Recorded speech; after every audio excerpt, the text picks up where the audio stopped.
ইন্ডিয়ার মাটিতে গিয়ে টি-20 বিশ্বকাপ খেলা কেন নিরাপদ না এবং এই ব্যাপারে যদি বাংলাদেশ ক্রিকেট বোর্ড আন্তর্জাতিক ক্রীড়া আদালতে যায় জয়টা যে বাংলাদেশেরই হবে সেই ব্যাপারে দুইটা রিসেন্ট এক্সাম্পল দিতে চাই।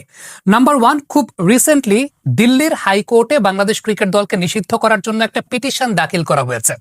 নাম্বার 2, শরফুদ্দৌলা ইবনে শহীদ সৈকত, যিনি আইসিসির নিরপেক্ষ আম্পায়ার হিসেবে ইন্ডিয়া নিউজিল্যান্ড সিরিজটা পরিচালনা করতে গেছেন, 3 ম্যাচের 3টাতেই তাকে থার্ড আম্পায়ারের দায়িত্ব পালন করতে হয়েছে। কেন?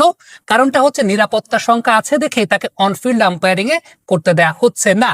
এখন যদি নিরাপত্তা সংখ্যা নাই থাকতো, একজন এলিট প্যানেলের আম্পায়ারকে 3 ম্যাচে থার্ড আম্পায়ার রাখাটা নিয়মের মধ্যেও পড়ে না, সেটা বেসিক কালচারের মধ্যেও পড়ে না। ডেফিনেটলি নিরাপত্তার সংখ্যা আছে দেখেই তারা 3 ম্যাচের 3টাতেই শরফুদ্দৌলা ইবনে শহীদ সৈকতকে থার্ড আম্পায়ারের দায়িত্ব পালন করিয়েছে, মাঠের অনফিল্ড আম্পায়ারের দায়িত্ব পরিচালনা করতে দেয় নাই।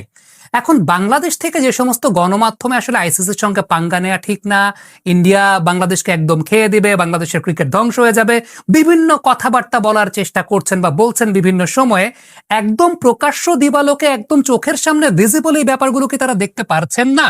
দ্বিতীয়ত একটা বিষয় বলবো, সেটা হচ্ছে বাংলাদেশ ক্রিকেট কিন্তু খেলার মধ্যে রাজনীতিকে মেলায় নাই, বাংলাদেশের সরকারও কিন্তু খেলার মধ্যে রাজনীতিকে মেলায় নাই। রাজনীতিকে খেলার সাথে মিলিয়েছে আসলে ইন্ডিয়ান প্রশাসন। প্রথমত, বাংলাদেশ ক্রিকেট বোর্ড যখন স্কোয়াডটা ঘোষণা করেছিল তখন তো তারা ইন্ডিয়াতে গিয়ে খেলবে সেটা মাথায় রেখে স্কোয়াডটা ঘোষণা করেছিল। তারা কি বলেছিল আমাদের সঙ্গে তো ইন্ডিয়ার একটা রাজনৈতিক প্রবলেম আছে, আমরা খেলবো না?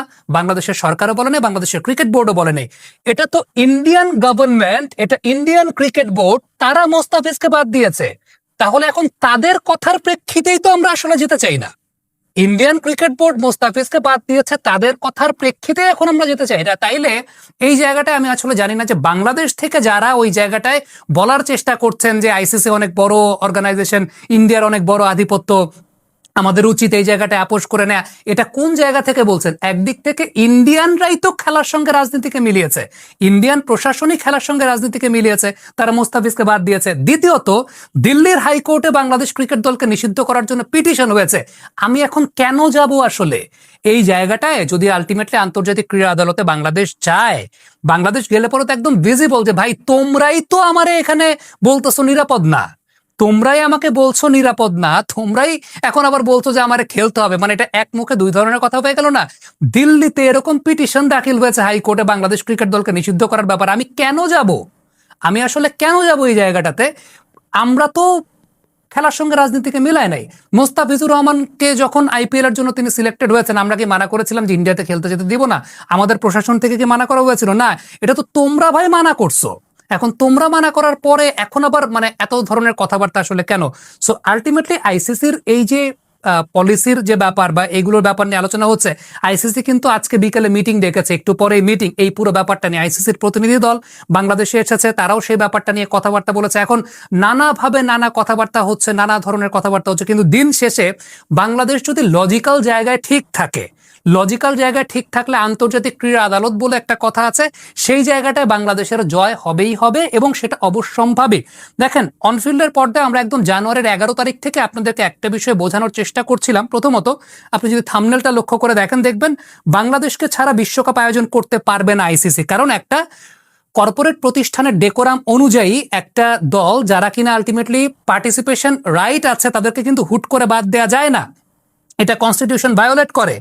এরপর আইসিসির নিরাপত্তা টিম বলছে ভারতে গিয়ে খেলা নিরাপদ না, আমরাও তাই বলেছিলাম। তাহলে হিসেবটা তো সহজ, এত হাউকাউ কেন? সেটা নিয়েও আমরা জানুয়ারির 12 তারিখ একটা কন্টেন্ট করেছিলাম, যেটা আপনারা দেখেছেন। আইসিসি থেকে যে চিঠিটা পাঠানো হয়েছিল আইসিসির নিরাপত্তা দল, সেই চিঠিটার মধ্যে কি কি লেখা ছিল জানুয়ারির 13 তারিখে কিন্তু আমরা অনফিল্ডের পর্দায় সেই ব্যাপার আপনাদেরকে জানিয়েছিলাম। এবং আরেকটা বিষয় খুব ইম্পর্টেন্ট, সেটা হচ্ছে তারও আগে যখন একটা কথা এসেছিল যে 90-95% আইসিসির রেভিনিউ এর উপর ডিপেন্ড করে, তখন কিন্তু পুরো ব্রেকডাউন করে আমরা একটা হিসেব দিয়েছিলাম আপনাদেরকে যে আমরা কিন্তু আইসিসির কাছ থেকে দান নেই না, আমরা আইসিসির কাছ থেকে টাকাটা আর্ন করে নেই, আমরা টাকাটা আর্ন করে নিয়ে তারপর সেটা অর্জন করি এবং সেভাবে আমাদের ইনকামটা হয়। আরেকটা খুব ইম্পর্টেন্ট ব্যাপার বলি, সেটা হচ্ছে পাকিস্তান গভর্নমেন্ট, পাকিস্তান সরকার অলরেডি পাকিস্তান ক্রিকেট বোর্ডকে নির্দেশনা দিয়েছে যে এই ব্যাপারটাতে বাংলাদেশের পাশে থাকার জন্য। এখন বাংলাদেশকে এবং পাকিস্তানকে ছাড়া আইসিসি টুর্নামেন্ট আয়োজন করতে পারবে না। রেভিনিউ এর দিক থেকে যদি চিন্তা করেন, যমুনা টেলিভিশন একটা রিপোর্ট করেছে প্রায় 57% রেভিনিউ যে কোনো আইসিসি টুর্নামেন্টে বাংলাদেশ এবং পাকিস্তানকে দিয়ে আসে। 57% রেভিনিউ বাংলাদেশকে এবং পাকিস্তানকে দিয়ে আসে যে কোনো আইসিসি টুর্নামেন্টে। বাবা এত এনার্জি কই পাও? এই পাওয়ার পাওয়ার চিনিতে অ্যাকশন। সুতরাং এই ব্যাপারটাকে যত বেশি সহজ মনে করা হচ্ছে বা বাংলাদেশ থেকে অনেক জায়গা থেকে যেভাবে ব্র্যান্ডিং করা হচ্ছে, ব্যাপারটা কিন্তু আসলে অতটা সহজ না। এটা আমরা আগেও আপনাদেরকে জানিয়েছি, এখনো আপনাদেরকে জানালাম। আর দিন শেষে একটা মানে খুব কমন বিষয় আমি আপনাদেরকে বলি, সেটা হচ্ছে ইন্ডিয়ান প্লেয়াররা যে মাঠে ভালো ক্রিকেট খেলে এটাও আমরা কোনোদিন অস্বীকার করিনি। বিরাট কোহলির প্রচুর ফ্যান বাংলাদেশে আছে। ইন্ডিয়ান ক্রিকেট যে ইনফ্রাস্ট্রাকচার যেভাবে গঠিত হয়েছে সেটা একটা অনুকরণীয় দৃষ্টান্ত। তারা তাদের ক্রিকেটটাকে যেভাবে মেনটেন করেছে, কিন্তু আমাদের অবজেকশনটা তাদের পলিসির উপর, তাদের প্রশাসনিক পলিসির উপর, তাদের প্রশাসনিক পলিসিতে তারা যেরকম দাদাগিরিটা করতে চায় সেই জায়গাটা আমাদের কমপ্লেন। আবারও খুব সহজ সোজা কথা, খেলার মাঠে রাজনীতিকে আমরা মিলাই নাই। আমরা যখন 15 সদস্যের দল ঘোষণা করেছি আমরা তখন একবারও বলি নাই যে আমরা ইন্ডিয়াতে গিয়ে খেলবো না। মোস্তাফিজ যখন আইপিএল এ সিলেক্টেড হয়েছেন তখন আমরা একবারও বলি নাই মোস্তাফিজকে আমরা ইন্ডিয়াতে গিয়ে খেলতে দেব না।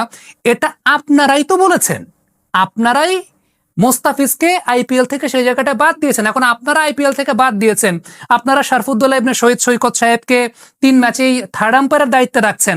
আপনাদের হাইকোর্টে পিটিশন দাখিল হয় বাংলাদেশ ক্রিকেট টিমকে নিষিদ্ধ করার জন্য, পথ তো আপনারাই করে দিচ্ছেন। আবার আপনারা কেন এত বড় বড় কথা বলেন যে গিয়ে ইন্ডিয়াতেই খেলতে হবে? মানে এক মুখে দুই কথা কেন? মানে এক মুখে দুই কথা। এবং টোটালি যে বিষয়টা আসলে ইন্ডিয়ান মিডিয়া থেকে বলা হচ্ছে, বাংলাদেশের অনেক মিডিয়া ওই জায়গায় প্রভাবিত হয়ে কথা বলছে, কথার কিন্তু কোনো ঠিক নাই। ইন্ডিয়াই তো এই জায়গাটায় আমাদেরকে খেলতে মানে আমরা আমাদের জন্য যে নিরাপদ না, তারাই তো বিভিন্নভাবে প্রকাশ করেছে, তারাই বিভিন্নভাবে বলছে। তাইলে পরে এখন যখন আমরা বলছি যে আমরা খেলতে আসতে চাই না, মানে তখন কেন এত হাউকাও, তখন কেন এত রং চং, আমি সেটা জানি না আসলে। কারণটা আবারও বলি সেটা হচ্ছে যে একদম চোখের সামনে দৃশ্যমান পরিষ্কার, একদম রিসেন্ট এক্সাম্পল দিয়ে। নাম্বার 1 এক্সাম্পল, দিল্লির হাইকোর্টে পিটিশন দাখিল হয়েছে। নাম্বার 2 এক্সাম্পল, সৈকত সাহেব অনফিল্ড আম্পায়ারিং করতে পারেন নাই। সেই জায়গাটা তো আমাদের কোনো হাত নাই, আমরা তো কোনো কিছু করিনি। আপনারাই সেই কাজটা করেছেন, আপনাদের প্রশাসনই সেই কাজটা করেছে। মোস্তাফিজকে আপনাদের প্রশাসনই খেলতে আসতে নিষেধ করেছে। তাইলে এখন আমি আমার পুরো টিম নিয়ে কেন যাবো? সো এই যে যুক্তিগুলো যদি আমরা আন্তর্জাতিক ক্রীড়া আদালতে দেখাই, এই যুক্তিগুলো আন্তর্জাতিক ক্রীড়া আদালতে দেখাইলে পরে তারা তো অশিক্ষিত মূর্খ না, তারা অশিক্ষিতও না, তারা মূর্খও না। আন্তর্জাতিক ক্রীড়া আদালত অবশ্যই এই জায়গাটা বাংলাদেশের পক্ষেই থাকবে। আর ওই জায়গাটা পাকিস্তান গভর্নমেন্ট অলরেডি সিগন্যাল দিয়ে দিয়েছে টুয়ার্ডস পাকিস্তান ক্রিকেট বোর্ড যে এই জায়গাটা বাংলাদেশের পক্ষে থাকার জন্য, এবং ইটস রিয়েলি ভ্যালিড। পুরো পয়েন্ট এই জায়গাটায় ভ্যালিড। তারপরে এত কথাবার্তা কেন আমি সেটা আসলে জানি না। আইসিসি এরই মধ্যে কিন্তু সভা ডেকেছে। কমেন্ট বক্সে দর্শক আপনাদের মন্তব্য মতামত জানতে চাই, পাঠাও।